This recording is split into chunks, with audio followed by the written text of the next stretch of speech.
My name is Ashley Bennett. I am 34 years old, and for 45 months I wired my parents $1,950 at the start of every month because they told me they were one missed payment away from losing their house. By the time I got married, I had sent them $87,750. I counted every dollar. On the one day in my life when I asked them to stand beside me, they chose my sister's backyard party instead. I called my mother from the gravel lot outside my wedding reception, still in my dress, and the 3 words she gave me broke the last thread between us. 30 minutes after that call, my father opened his banking app and saw what I had done. That was when the shouting started. Before I get to that part, I need to go back to the winter my father stopped working. I grew up in Belhaven, Michigan, a tidy suburb outside Grand Rapids where people kept their lawns trimmed, their blinds straight, and their money problems hidden behind polite smiles. There were 2 daughters in our house. Me, the oldest, and my sister Kelsey, 3.5 years younger. Same parents, same kitchen table, same church on Sundays, but never the same rules. I was the dependable one. Honor roll, scholarship, medical school, emergency medicine. I stopped asking my parents for help the summer I turned 18. Not tuition, not groceries, not rent, not books. During undergrad, I tutored biology, worked the register at the campus bookstore, and took weekend shifts at a retirement home where the halls smelled like lemon cleaner and overcooked peas. Nobody sat me down and said, "Ashley, this is your job." I simply absorbed it. If the car broke down, I figured out a bus route. If a professor changed a lab fee, I picked up another tutoring session. If I had the flu during finals, I wrapped myself in a coat, sat in the back row, and took the exam anyway. At home, this became part of my identity before I had words for it. Ashley doesn't complain. Ashley will manage.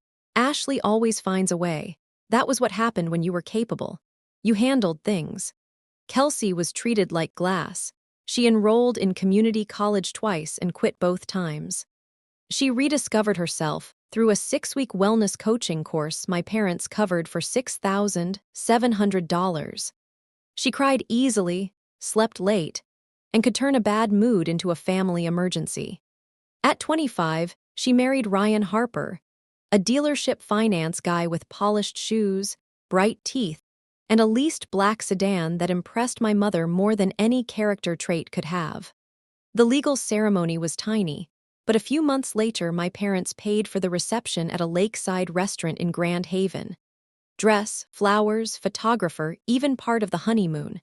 When I once asked why nothing like that had ever been offered to me, my mother, Linda Bennett, stared as if I had asked why the sky was blue. "Kelsey is tender," she said. "She needs more support." My father, Frank, nodded from his recliner. Frank always nodded when Linda spoke. In my childhood, I could not remember a single time he contradicted her where either of us could hear it. Back then, I did not hate Kelsey for it. She had learned her role just as completely as I had learned mine. She cried, people gathered. I went silent, people assumed I was fine. I thought families worked that way. The sturdy person carried the fragile one. I did not understand that I was being taught to accept weight no one else planned to carry. In January of 2022, my father lost his job at Northern Gear Systems. He had been a shift supervisor on the assembly floor for 31 years. The company merged 2 divisions, cut management, and sent him home with a cardboard box, a small severance package, and a face so gray my mother kept saying he looked ill. He was 59, with no degree, a thin retirement account, and a pride problem large enough to fill the house. For the first 2 weeks, he wore the same flannel shirt every day and sat in the den with the television muted. Linda spoke about him in whispers, as though he had been diagnosed with something terminal instead of being laid off. Any practical suggestion sounded to them like an insult. Temporary work was beneath him. Night shifts were beneath him. Starting over was beneath him. I was 31, and in my first year of emergency medicine residency at St. Adrian Medical Center. My salary was $65,800 before taxes. After deductions, insurance, rent, and loan payments, about $4,000, $100 landed in my checking account each month. My student loans were sitting at $286,000 and collecting interest while I ate whatever was cheap at the hospital cafeteria. Linda called on a Wednesday night. I was in a break room at 1:40 in the morning, rubbing a blood pressure cuff mark from my forearm. "We can't cover February, Ashley," she said. Her voice shook in the practiced way it did when she wanted me to feel every syllable. "Your father is humiliated. He barely leaves the bedroom. I don't know what we're going to do." I wrote numbers on the back of an old discharge summary. If I sent $1,950 a month, I would have a little over $2,000 left for rent, food, gas, utilities, and everything my life required. It was too tight. It was also possible. That was the trap. If something is possible, everyone feels entitled to ask it from the person who can manage pain quietly. That night, sitting under the humming fluorescent lights, I set up an automatic transfer from my checking account to the Bennett Joint Savings account. $1,950, first business day of every month. The confirmation came through before dawn. Transfer scheduled. $1,950 to Bennett Joint Savings ending in 7284. I ate a packet of crackers from the vending machine and returned to the emergency department. The next weekend, I opened a spreadsheet. Month 1, $1,950. Running total, $1,950. I made the row pale green because that made it feel orderly, almost responsible. I told myself it was temporary. Dad would find another job, 3 months, 6 months, maybe a year. Then I would cancel the transfer, put extra money toward my loans, and stop choosing between groceries and gas. Temporary became the word I used to survive. I put it beside every sacrifice like a label. Temporary old tires. Temporary secondhand coat. Temporary loan deferment. Temporary hunger after a shift because I did not want to spend $9 on dinner. Temporary stretched into years. The money kept leaving. I worked 80-hour weeks. I lived in a studio so small I could stand between the bed and the kitchenette and touch both walls with my elbows. My mattress sat on a metal frame I bought used. My microwave had a cracked handle. Dinner was often a $5 cup of soup from the hospital, a bruised apple, or a protein bar eaten while walking between trauma bays. When I had time to sleep, I slept like a person falling from a height. My parents did not live like people on the edge. That first Christmas after the transfers began, I drove back to Belhaven and found new flooring in the living room. Warm oak laminate, smooth and glossy. The kitchen had a stainless refrigerator with double doors, a new range, and under-cabinet lighting. The guest bathroom had been redoled in pale gray stone. My mother walked me through the house like she was showing off a listing to buyers. "We found a contractor through the Oak Street Community Board," she said. "He gave us a wonderful price." "How much was it?" I asked. She waved me away. "Your father handled all that," my father, the man who had not worked in almost a year, the man who had turned down a warehouse opening because, as he put it, I didn't supervise crews for 3 decades to stack boxes. The same man who refused a job at a home improvement store because he did not want to wear a vest with his name on it. Nobody asked about my residency. Nobody asked how I was sleeping. Nobody asked whether I had enough money for winter tires. Nobody said thank you. Kelsey arrived that evening in a new sage green crossover with temporary plates still taped in the back window. My mother clapped her hands like a child. "Doesn't she look adorable in it?" I looked at the car, then at Linda. "Who paid for it?" The room changed temperature. Kelsey pretended to check something in her purse. Frank reached for the remote. My mother started talking about Kelsey and Ryan's spring getaway to Key Largo.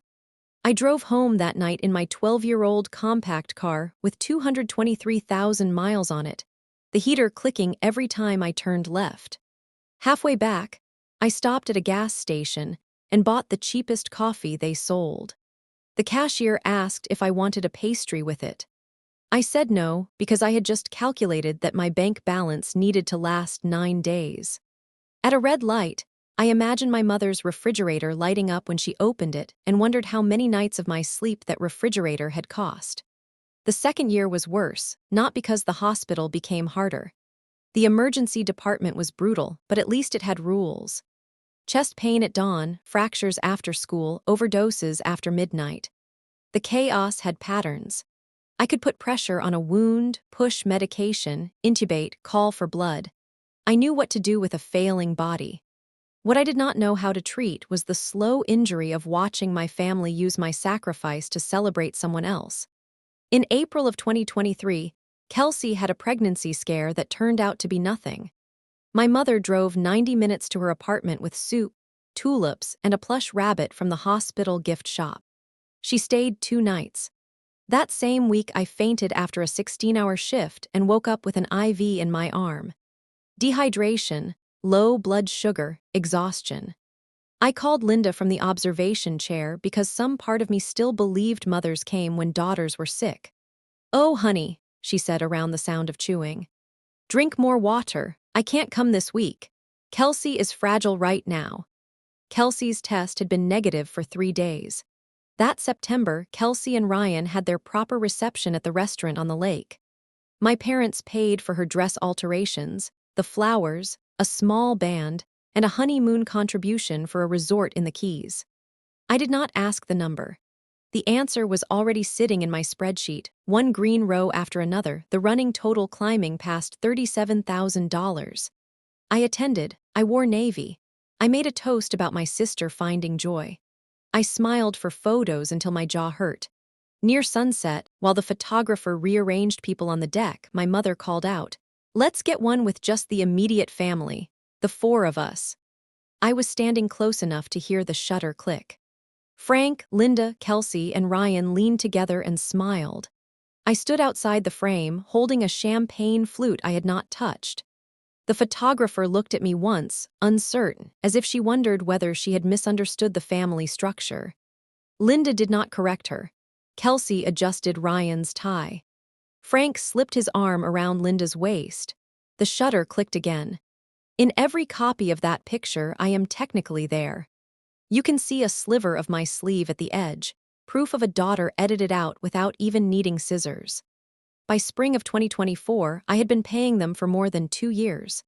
One evening after a shift, I sat on the floor of my apartment and opened my student loan account. $279,400.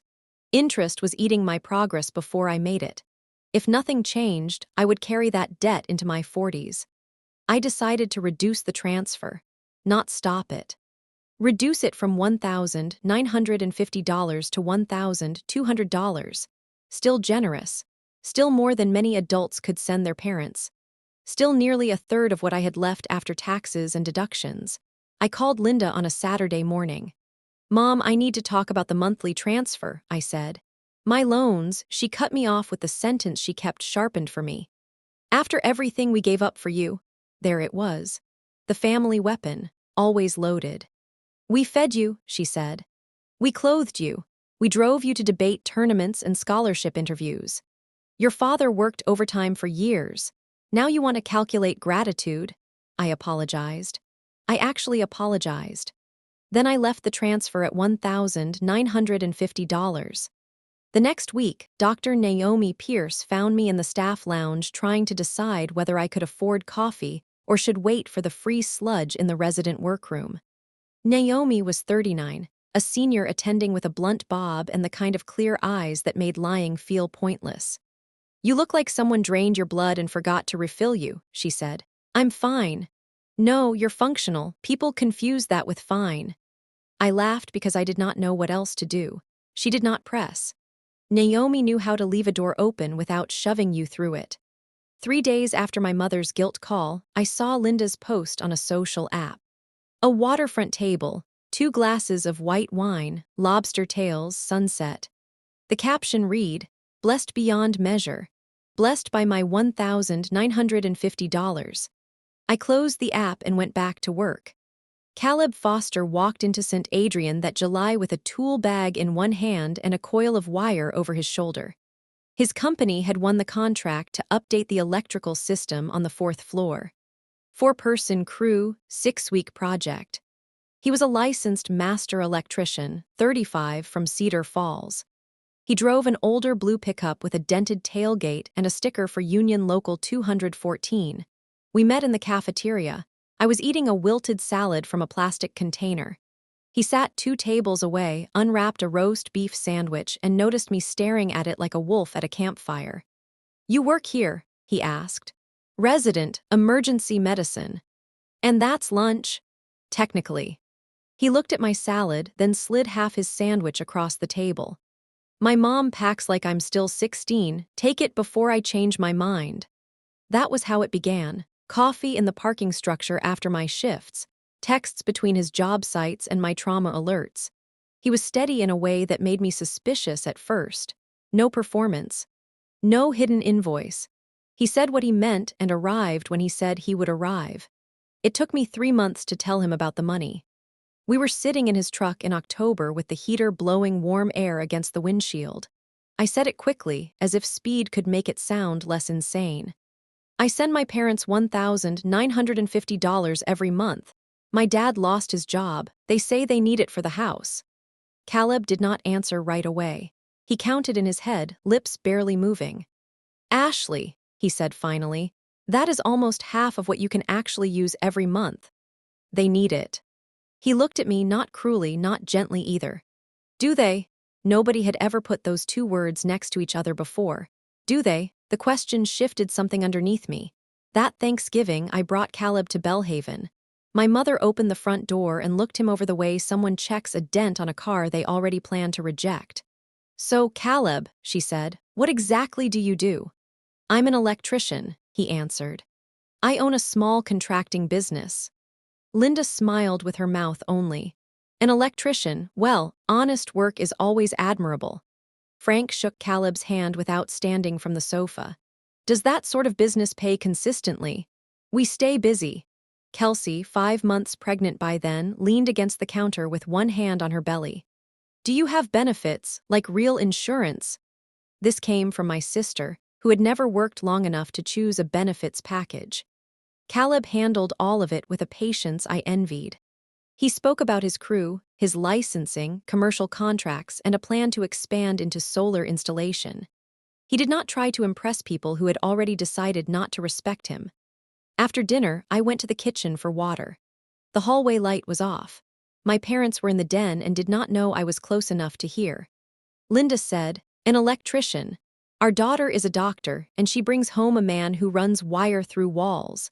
At least Kelsey married someone in finance."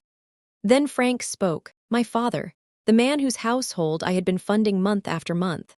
"As long as the deposits keep coming, who cares who she marries?" I stood there with my hand wrapped around a glass. My bare feet were on the new floor I had helped pay for. As long as the deposits keep coming. Not as long as she is happy. Not as long as he treats her well. Deposits. I was not their daughter in that sentence. I was a revenue stream. In February of 2025, Caleb proposed on the roof of the hospital parking garage after my Saturday overnight shift. He had no box because he said I would spot a ring box from 10 feet away and ruin his plan. He carried the ring loose in his coat pocket. The sun came up over the city while I stood there in wrinkled scrubs with sanitizer drying between my fingers. I said yes before he finished asking. That afternoon, I called my parents. "Mom, I'm engaged." Caleb asked me this morning. There was a quiet pause. "Oh," Linda said. "Well, I hope you're being practical." No congratulations, no excitement, no tell me everything, just an immediate audit of my judgment. An hour later Frank called. He was alone, I could tell by the softer way he spoke when Linda was not standing near him. "Ashley, about this wedding," he said. "It isn't going to interfere with our arrangement, is it?" "My wedding will cost money, Dad. Things may have to change." His voice lowered. "We rely on you, you understand that. Don't pull the floor out from under us now. I'm getting married. And we're your parents, you owe us some loyalty." There was the second chain. The first was sacrifice. The second was debt. I hung up and sat beside Caleb on the couch. I repeated every word. He listened without interrupting. "You don't owe them your future," he said. I knew he was right. I also knew that knowing something and doing something are 2 different rooms, and I had spent my life standing outside the second one. Part of me still believed a good daughter could make everyone happy if she just arranged herself correctly. Smaller needs, lower expectations, faster apologies. Caleb did not argue with that frightened part of me. He just sat beside it until I could hear how tired it was. From March through May, Caleb and I planned a modest wedding. We chose Willow Bend Farm outside Saugatuck, a white barn with old beams, string lights, and windows facing a narrow river.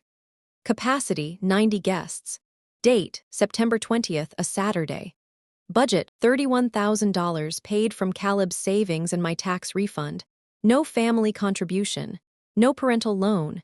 Every dollar was ours and accounted for. I asked Linda if she wanted to come dress shopping. "I can't," she said. "Kelsey's nursery needs paint samples." That spring, every answer was Kelsey. Kelsey's registry, Kelsey's back pain, Kelsey's appointments, Kelsey's cravings.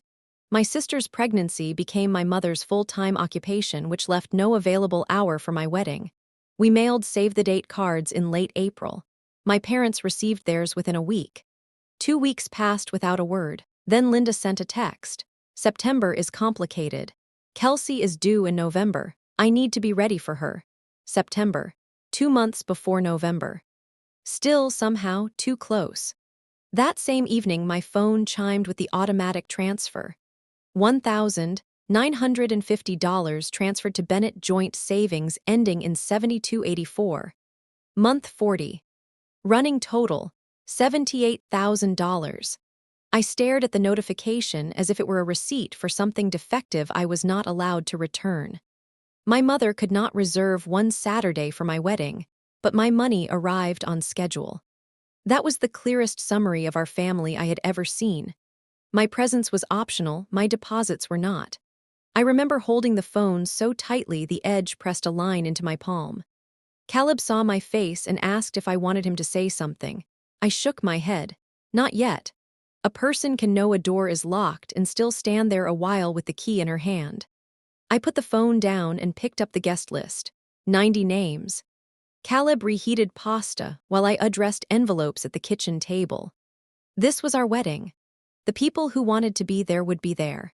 In July, Linda organized Kelsey's baby shower as if she were managing a military operation. She rented a private room at a hotel in Kentwood, ordered lunch for 46 guests, built a pink balloon arch, and arranged for a 3-tier cake with Baby Harper written in frosting curls. I drove there after an overnight shift and brought a blanket I had crocheted during stolen minutes in the resident lounge. Soft green yarn. It took me nearly a month because my free time came in pieces. 12 minutes before sign-out, 20 minutes after a code, half an hour while laundry spun at midnight. At the shower, my mother stood in front of the room and gave a speech. "Kelsey, you are the heart of this family. Becoming a mother is the most beautiful calling a woman can have." People dabbed their eyes. I sat near the wall. Nobody mentioned my wedding.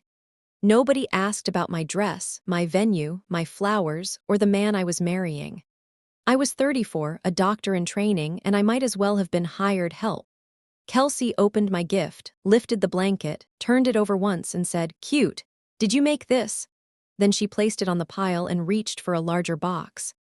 After the shower, I stacked chairs, folded tablecloths, and gathered paper plates while Linda supervised. Near the dessert table, she pulled me aside. "Ashley, about the transfer," she said. "Could you do $2,400 this month?" The shower ran higher than expected. I stared at her. "I am paying for my own wedding." "You always find a way," she said. "You're the strong one." The strong one. She only called me that when she wanted my spine to serve as someone else's ladder. In August, the bank sent a letter about updated signature cards for the joint savings account. Routine paperwork, they said, but it required logging in, and logging in meant seeing the balance. I opened the account on my laptop at 2:15 in the morning after a shift. There should have been something there. Even with mortgage payments, 42 deposits should have left a cushion. Balance, $410. I blinked at it until the numbers blurred, then opened the transaction history. The withdrawals were regular and large. $1,300 to Kelsey Harper. $2,100 to Harper Auto Finance. $900 to Kelsey Harper. $2,800 to Harper Auto Finance. $1,050 to Gulfview Resort. $1,450 to a furniture store in Kentwood. $620 to a salon. $480 to a nail studio. $760 to an online children's boutique. The money was not keeping my parents afloat. Not mostly. It was funding Kelsey's life, Ryan's failing dealership investment, my mother's trips, upgrades, and errands dressed up as emergencies. I found the baby shower venue deposit. I found the salon appointment from the morning of Kelsey's reception. I found a charge at the same resort whose sunset photo my mother had posted with a caption about blessings. My stomach turned each time a date lined up with a message from Linda telling me she could not sleep from worry. I took screenshots of everything. Every transfer, every withdrawal, every date. I saved them in a folder called Records. Then I opened my spreadsheet and added 2 columns. Green showed what I sent. Red marked where it went. Blue would come later. The math took me almost an hour. 46% of my money had gone directly to Kelsey, Ryan, or expenses connected to them.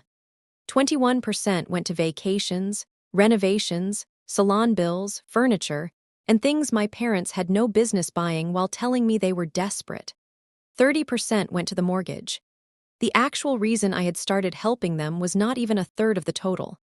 I closed the laptop and sat in the dark. My hands shook, not with rage exactly, but with the sick feeling that comes when you realize someone has turned your loyalty into a system. I did not tell Caleb immediately. For 3 days I lived with it alone. During those days, I went through 2 years of messages from Linda. We are stretched so thin. Your father is not sleeping. I don't know how we will cover everything. Please don't forget the transfer.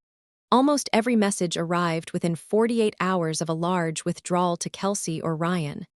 Linda would send distress signals to keep me paying, then redirect the money before the guilt had even cooled. It was not emotional. It was operational. I added the blue column. Each guilt text matched to the withdrawal that followed it. Date, amount, recipient. Pattern, on Thursday I dropped my cafeteria tray. Salad, dressing, a paper cup of soup, everything spilled across the floor. I sat down beside it because my legs stopped cooperating. Naomi found me on the linoleum. She crouched, white coat brushing the floor. Talk to me. I have been sending my parents $1,950 a month, I said. They told me it was for the mortgage. They've been giving almost half of it to my sister. Naomi did not gasp. She did not say, "I'm sorry," in that thin hospital voice.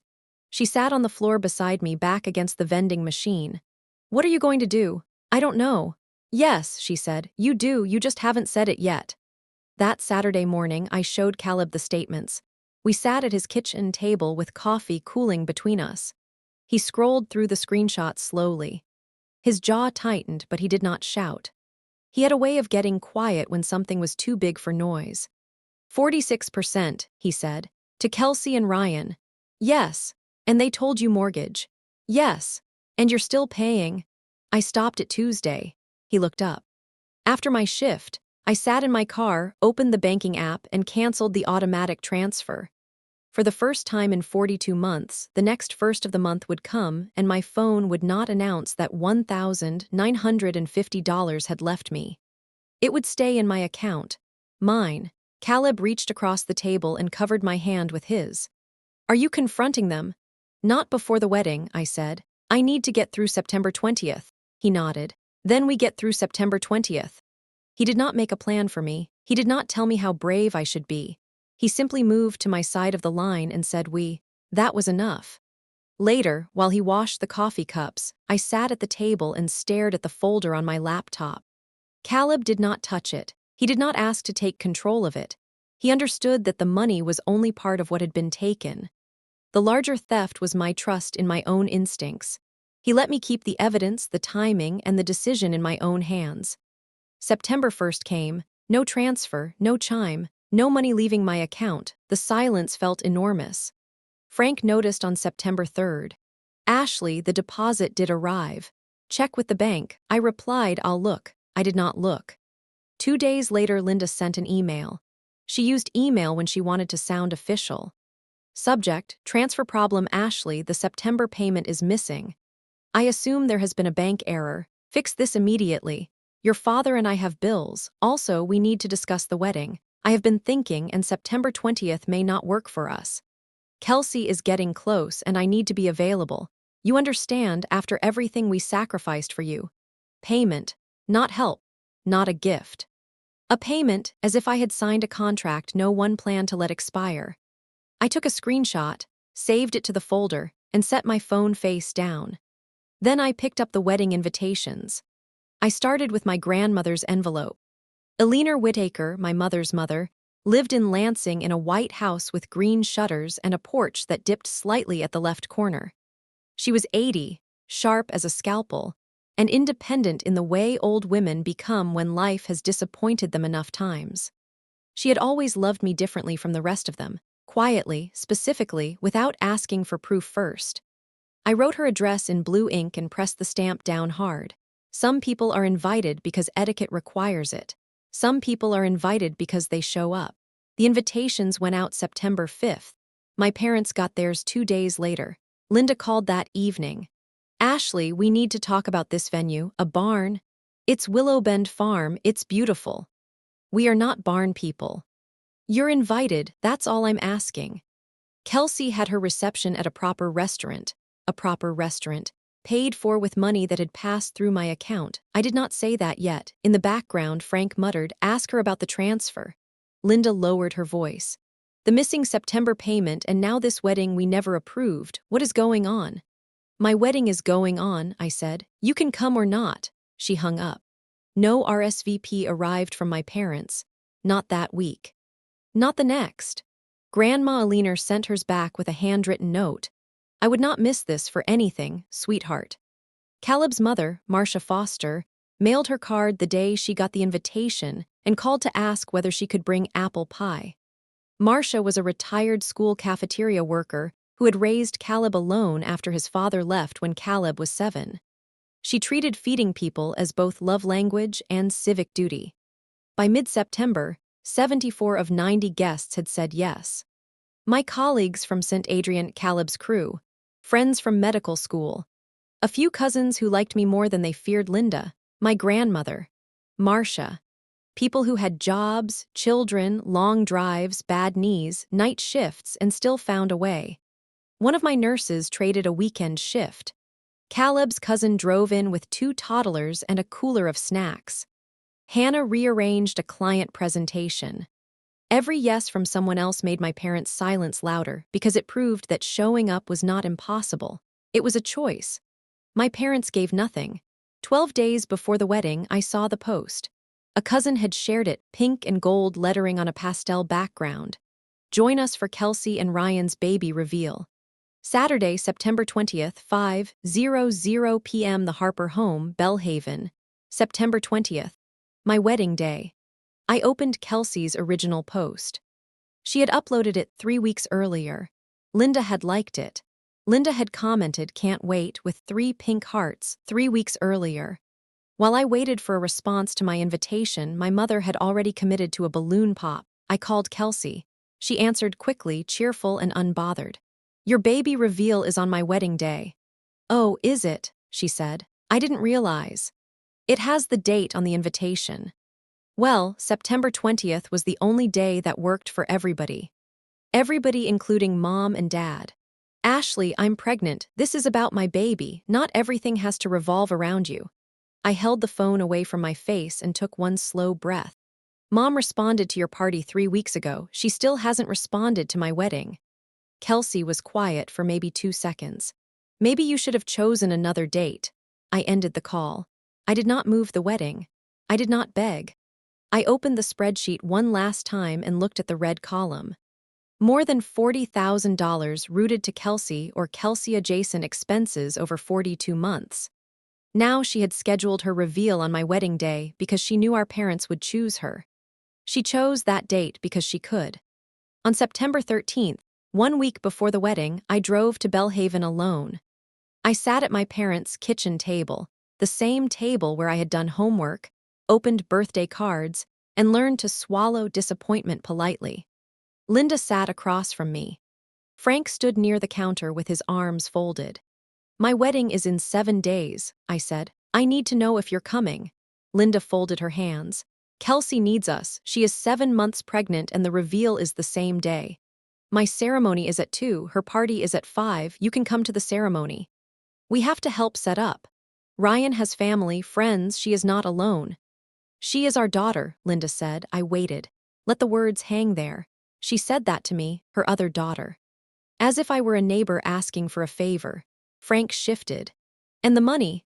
This is not about money right now, this is about my wedding." "It's always about money when someone stops paying," he said. I stood. The chair legs scraped against the flooring I had helped buy. "I am asking once more, will you be at my wedding?" Linda looked at Frank. Frank looked at the floor. Then Linda gave me an expression that was not quite guilt and not quite defiance, something rehearsed. "We'll try." I had driven 45 minutes to hear those 2 words. They meant no. They meant Kelsey. They meant the deposits mattered more than the ceremony. I did not cry on the drive back. Crying would have required surprise.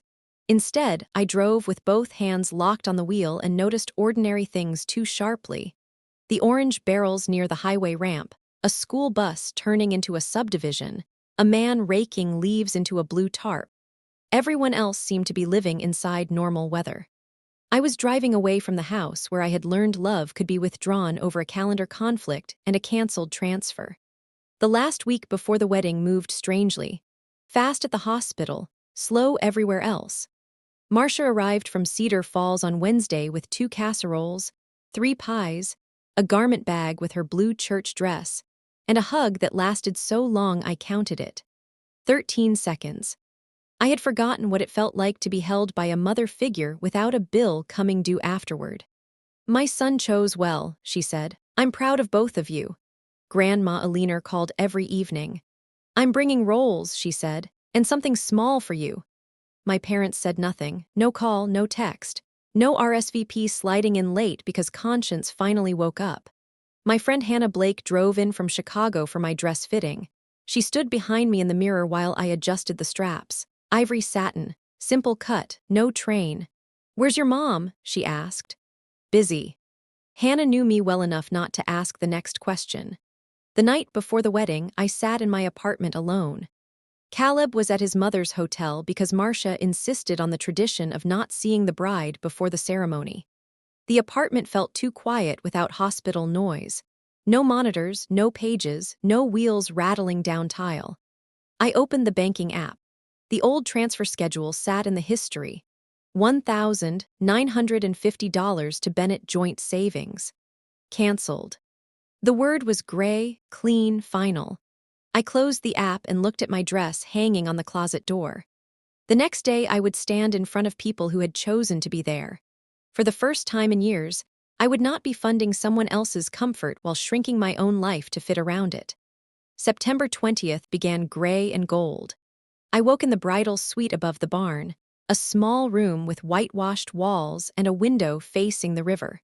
Fog sat low on the fields. Caleb had texted at midnight, "Tomorrow I get to call you my family in front of everybody." Hannah helped with my hair. Marcia brought breakfast on a real plate, eggs, toast, orange juice, and a cloth napkin she had ironed at the hotel. "Eat," she said, kissing the top of my head. "Big days need food." I checked my phone. No missed calls from my parents. No messages, nothing. I had not expected an apology, but some stubborn child inside me had expected a miracle. Maybe a text saying they were on the way. Maybe my mother asking for the address again, pretending she had misplaced it. Maybe my father saying he would at least watch me walk down the aisle. The screen gave me none of that. It only reflected my own face back at me. Grandma Aliner arrived at 11 in a deep blue dress with pearl buttons. Her white hair was pinned back with a clip I remembered from childhood.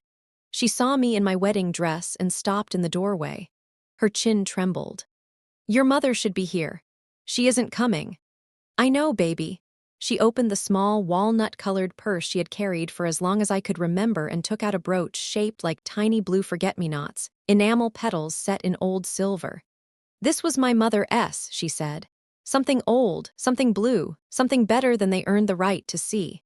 I pinned it to the inside of my dress near my heart, hidden but close enough to feel. One tear slipped down. Eleanor wiped it away with her thumb. That's the only one before the ceremony, she said. Save the rest for dancing. At 2 o'clock, the ceremony began. 81 of 90 guests were present. On my side sat Grandma Eleanor, 3 cousins, Hannah, several medical school friends, and 8 people from the hospital. On Caleb's side sat Marcia, his crew in sport coats they clearly wore only for weddings and funerals, and relatives from Cedar Falls who had driven almost 2 hours without mentioning it once. I walked myself down the aisle. Caleb was already crying when I reached him. His crew looked everywhere except at his face. Marcia pressed a tissue to her mouth. Eleanor sat upright and still, the way women of her generation sit when they are refusing to break in public. Caleb spoke his vows first. I choose you not because choosing you is easy, but because you are worth choosing every day. I said mine. I do not remember the exact wording now. I remember meaning all of it. The officiant pronounced us married, and the barn erupted. People clapped. Someone whistled. Marcia cried openly. Grandma Eleanor nodded once, firm and proud. For a few seconds I forgot the empty seats. I saw Caleb's wet eyes, Hannah's shaking hands around her bouquet, Naomi wiping her glasses even though she claimed allergies were acting up. I saw a room full of people who had not received a dime from me and still came. That realization landed softly, almost too gently for the size of it. At 3:35 between the ceremony and dinner, guests moved toward the cocktail area. I stepped outside alone with my phone. The gravel shifted under my shoes. I called my mother. 4 rings. What? She answered. I just got married, Mom. We're at Kelsey S, she said. The reveal was beautiful, pink confetti, it's a girl. I just got married. A pause, then 3 words. Don't bother us. The line went dead. I stood in the cool September air holding my phone. The brooch pressed lightly against my chest through the satin. Inside the barn, my husband was probably being handed champagne by people who had taken the time to witness our vows. My mother had chosen confetti in Belhaven. I stood there for 5 minutes. I know because I watched the time change on my screen. I was not crying. I was past crying. Something in me had gone still, the kind of stillness that happens when the decision has already been made and your hands are simply catching up. I opened the banking app. Bennett Joint Savings ending in 7284. Balance, $410. I submitted the request to remove myself as co-owner. The confirmation screen said it would process within 1 business day. Then I opened my personal checking settings and deleted the secondary transfer to Frank's account. $175 a month for gas and groceries. Something I had added the previous year because he said job interviews cost money. Cancelled. I checked the old automatic transfer again. $1,950 to Bennett Joint Savings. Cancelled. Permanent.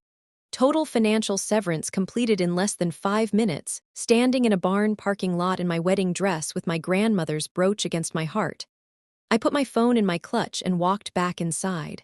The barn was warm, loud, alive with music and clinking glasses. Caleb saw my face from across the room and came straight to me. What happened? I'll tell you tonight, I said. Right now I want to dance at my wedding. He took my hand. The band started a slow song. I put my head on his shoulder and he held me like I was someone worth holding without payment. 30 minutes later, Frank's phone buzzed in Kelsey's living room. He was holding a paper plate with pink cake when he saw the notification. Co-owner removal initiated for account ending in 7284. A second alert followed. Recurring secondary transfer canceled. He stepped outside to the driveway and called me. My phone was on silent in my clutch on a table beside a half-empty glass of champagne. He called again. And again. At Kelsey's house, the reveal party kept going around him for a few minutes because nobody understood that the emergency had changed. Children ran through the hallway with pink streamers. Someone asked whether there was more cake. Linda kept smiling too widely while watching Frank through the front window. Then his shoulders hunched over the phone and the smile fell. 7 calls went to voicemail. Then the text started. Call me now. Ashley, what did you do? This isn't funny. You can't cut us off. He drove to the nearest cash machine and tried the card for the joint account. It still worked. Balance $410. When he returned to Kelsey's house, Linda was refilling the punch bowl. She saw his face. What's wrong? Frank's voice carried through the room. She shut it down. Your daughter shut everything down. Lower your voice, Linda hissed. We have $400, Linda. 400. Kelsey stood near the dessert table with a pink ribbon tied around her wrist. What are you talking about? No one answered. Answering would require explaining where the money had been coming from. Explaining would mean admitting that the sister they had called selfish had been financing the room where they were eating pink cake. So they stood in a house full of decorations and said nothing. That night, in a bed and breakfast 3 miles from Willow Bend Farm, I checked my phone after Caleb fell asleep. 16 missed calls, 11 voicemails. Frank's first voicemail, Ashley, call me, there's been a mistake. Third, we had an agreement. Fourth, you owe us, you cannot just stop. His voice cracked on stop. Linda texted at 11:18 p.m. I don't know what has gotten into you. I hope you're proud of what you're doing to your father. At 11:52, fine, ignore us. But when you need family, remember this. I saved everything. Then I set the phone on the nightstand, turned toward my sleeping husband, and closed my eyes. I did not sleep immediately. My body was still waiting for punishment, some consequence large enough to prove I had done something unforgivable. Instead, the room stayed quiet. The fire in the small fireplace clicked. Caleb breathed evenly beside me. No money left my account. No one came through the door. Morning arrived without the world ending. October was the first month in years when my paycheck arrived and stayed mine. I sent $1,950 to my student loans. Watching the principal drop felt almost unreal, like seeing a locked door open from the inside. Kelsey had her baby in early November, a girl named Ava. I mailed a gift, soft cotton sleepers and a small stuffed bear. I did not visit. Linda left a voicemail accusing me of punishing an innocent child. I saved it and did not call back. Frank began selling things online. A cousin sent screenshots. The new range, the patio set, the guest room dresser, even the fancy refrigerator they had bragged about at Christmas. Items my money had paid for listed at desperate prices.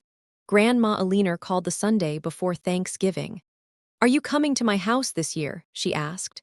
If you still want me there. I do, and bring Caleb. I also want to know why your mother has been telling everyone you abandoned the family. I went quiet. What has she said? That you stopped helping, that you chose your husband over your parents, that you became selfish. Alina's voice stayed calm, but something sharp lived beneath it. I'll come, I said, and I'll bring proof. I meant it literally. I printed the bank statements, the spreadsheet, the screenshots, the matched messages, 48 pages, payments in green, withdrawals in red, gilt texts in blue. I placed them in a manila envelope and put it in my bag. Thanksgiving was at Alina's house in Lansing, the same white house with green shutters where she had lived since the 1960s. It smelled like turkey, yeast rolls, and the lavender sachets she tucked into every closet. Caleb and I arrived at noon. Linda was already there. She saw me in the doorway and did not hug me. Well, she said loudly to my Aunt June, the runaway daughter decided to make an appearance. Frank sat in Alina's armchair by the window. He looked thinner, older. Comfort disappearing can age a man faster than sickness. Kelsey sat on the couch with baby Ava bundled against her chest. Ryan stood behind her, hands in his pockets. They nodded at me in a cold, coordinated way. There were 21 people in the house, aunts, uncles, cousins, Alina's neighbor who had joined Thanksgiving for years. Some had clearly heard Linda's version. I saw it in the sideways glances. My cousin Eric caught me in the hallway. Is it true you cut them off? After dinner, I said. I'll explain after dinner. Alina watched from the kitchen. She had been watching Linda all morning. The sighs, the murmured comments, the tissue dabbed at dry eyes. Grandma said nothing. She was counting. Dinner ended. Plates were cleared. The table held crumbs, half-empty cider glasses, and the silence that comes before weather changes. Alina stood at the head of the table and placed both palms flat on the wood. Before dessert, she said, we are going to talk about what has been happening in this family. Linda straightened. She was ready, she had rehearsed. Mom, I don't want a scene, but yes, Ashley has abandoned us after everything we sacrificed. Stop, I said. The room froze. I opened the manila envelope and placed the stack of papers on the table. For 45 months, I sent Mom and Dad $1,950 a month because they said they needed help with the mortgage. That is $87,750. I also sent Dad a smaller transfer for gas and groceries for nearly a year. The total support was just under $90,000. I set the spreadsheet on top. 46% went directly to Kelsey, Ryan, or expenses connected to them. 21% went to renovations, vacations, salon charges, furniture, and other personal spending. 30% went to the mortgage. The mortgage was the reason they said they needed me. Nobody spoke. My Uncle Martin pulled a page closer and put on his reading glasses. Aunt June leaned over his shoulder. The papers began moving around the table.